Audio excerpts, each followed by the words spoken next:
Comment vous sentez-vous après une journée de formation? Sûrement que vous avez le sentiment d'être un petit peu endolori, fatigué.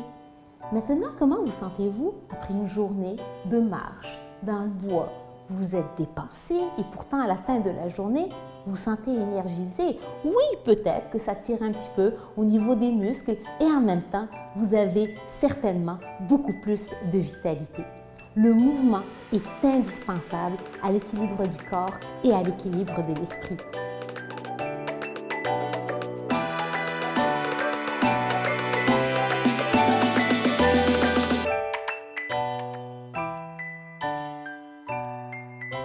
Quand on pense au mouvement, on pense bien sûr au tonus musculaire, mais avant le tonus musculaire, il faut penser vraiment à l'énergie, à la vitalité. Le corps, c'est comme une batterie, il se recharge dans le mouvement.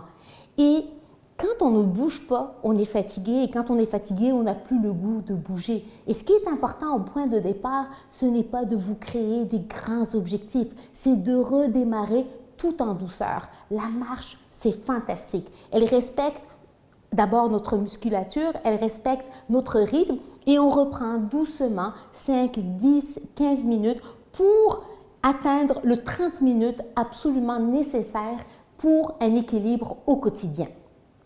La marche, par exemple, si on prend cet exercice-là, dans sa grande simplicité, amène beaucoup d'équilibre.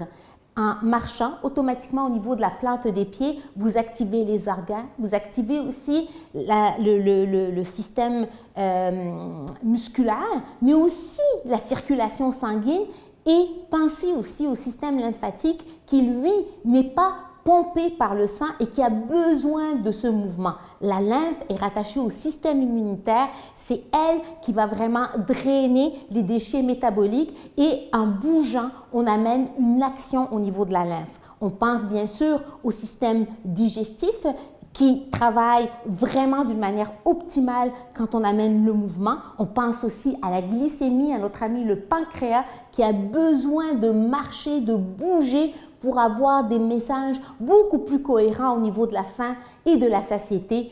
Et bien sûr, notre ami le cerveau qui, tout en douceur, commence à se calmer quand le mouvement est présent quotidiennement.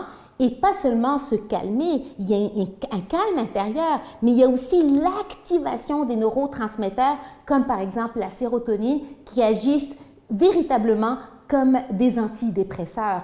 Alors, ce mouvement quotidien va tout en douceur vous amener aussi dans une clarté au niveau de vos pensées. Vous êtes en mesure d'amener un silence, un blanc et le mental devient de plus en plus tranquille.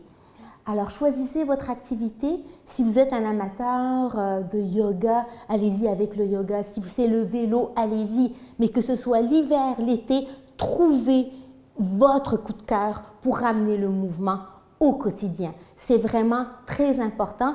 Et au niveau inflammatoire, quand on pense aux personnes qui sont vraiment hypothéquées, que ce soit au niveau de la fibromyalgie, de l'arthrite, de l'arthrose, moins vous bougez et plus vous allez sentir cette douleur au niveau musculaire. Et pour préserver la jeunesse de notre organisme, le mouvement est indispensable. Moins on bouge et plus la dégénérescence est activée. Alors, c'est notre prochain objectif au cours des prochains jours et on se retrouve très bientôt pour une nouvelle capsule sur le sommeil, le repos et la régénération. À très bientôt, bonne santé!